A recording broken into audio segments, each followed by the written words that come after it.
It all started with a cult. They wanted me to be in New York, to be at the UN General Assembly. I never thought that I would be the U.S. Youth Observer to the UN.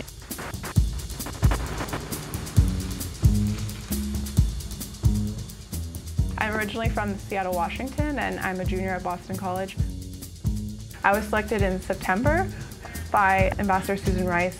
She decided this would be a great opportunity to have the U.S. be more engaged with the youth delegate program. And we need, as the Secretary General said, your youth and your energy. We need the experience of all. This year there was 40 youth delegates at the UN. They have the opportunity to speak on behalf of their delegation at the General Assembly and also to participate on a variety of resolutions focusing on youth issues. I spent a week at the UN General Assembly with the US delegation going to different events and also speaking at the Social Good Summit to talk about how technology can be leveraged towards mobilizing people. People from all fields in our generation are going to be working together and collaborating together on these issues. Collaborating together on these issues. On these issues.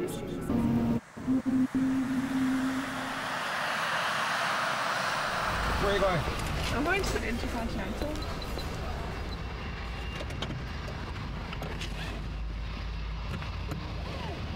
I came here in 5th grade. Being from the West Coast, it gave me a sense of the country's history. We have a much more recent history in Seattle. So it was really interesting for me to visit other memorials. It really made an impression on me as a 5th grader.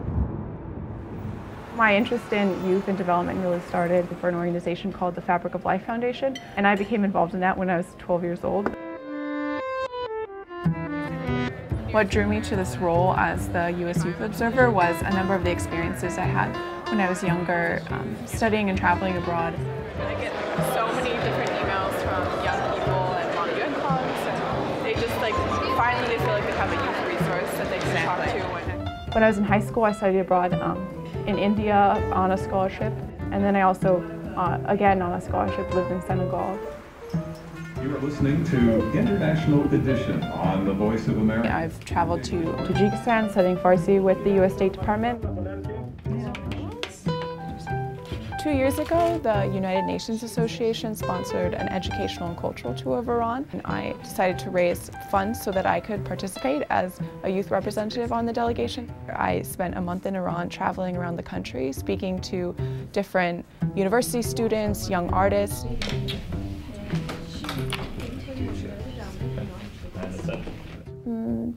متاسفانه الان نماینده ایرانی نماینده جوان ایرانی در سازمان مللی نیست. It was an incredible trip. I also had the fortunate opportunity to meet with the Afghan young diplomats.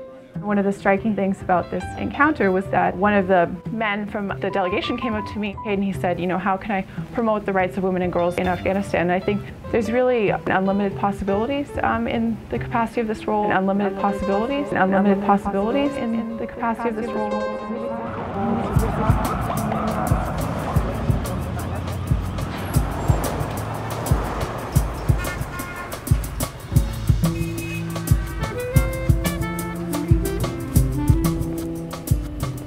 What's next? How do we ensure that youth engagement isn't just a check mark, and that youth really have influential role in terms of policy making and decision making?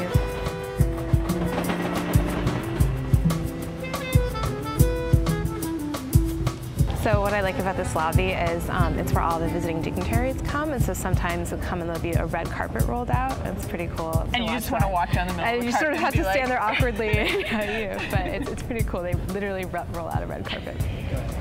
So Brooke, you've been in this position for a few months now. What are some of the key issues that people have brought up in conversation with you? I think one of the most surprising things for me has been the fact that there's so much genuine commitment at the State Department in all bureaus to have more youth participation. And I think that we'll definitely see a strong push for that going forward. Good, good. Well, it's great to see you. Yes. And I'm so glad that you met to thank you just about everybody around the State Department, I think. Yeah. Making the rounds. What's been the reaction to you? What have students both in your own university said, and then other students that you met? What do they raise with you, and what do they ask you to talk about as the U.S. youth delegate? I think I've been surprised at how interested people have been in my own background, and, you know, how this type of spark emerges in a young person. A lot of my friends, I mean, we grew up volunteering in our community. I always tell them, you know, you're going to get your start based on what you do in your own community and learning from that. And if you were to say, I mean, anything to the other youth delegates, I mean, what would be sort of the message that you would want to convey in terms of the work that they've been doing? I'd commend them for wanting to make a difference in the world around them, wanting to be working in international affairs. So I think that's great. And I think their enthusiasm is something that spreads to all of us, which is a good thing as well.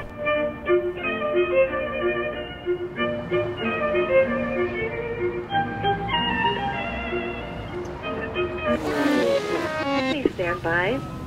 Good day and welcome to the Human Rights, Youth, and the United Nations conference call.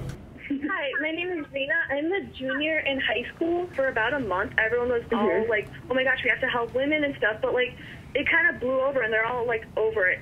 I liked what you guys said about like keeping everyone informed, but how would you go about doing that? I think that you're really touching upon exactly the challenge that, you know, I faced when I was in high school. I'd always try to think of what can I ask someone to do that will only take them 1 minute? What can I ask someone that will take 5 minutes? You definitely have to meet people on their level and just remind them that even low-level participation can be really instrumental and helpful.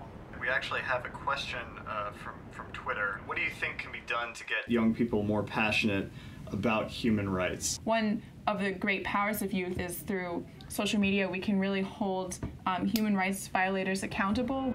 The fact that I was able to be interviewed by the Voice of America this morning and then have over 100 people automatically like the interview online and start interacting with me on Facebook, that is a fulfillment to me of what I work for in terms of people-to-people diplomacy.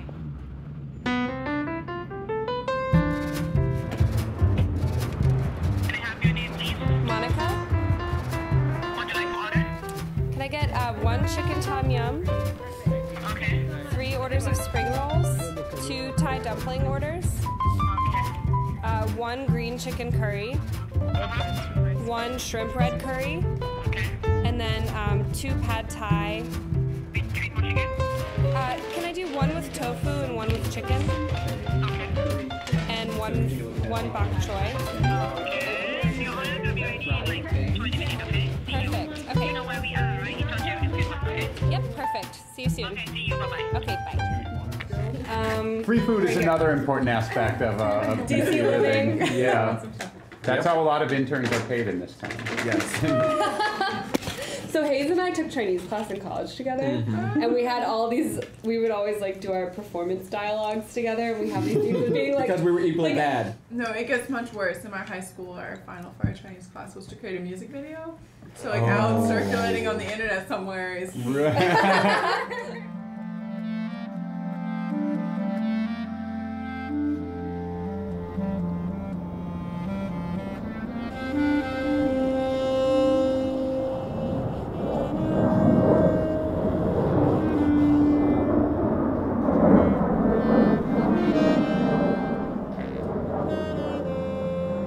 It's really an honor to be here.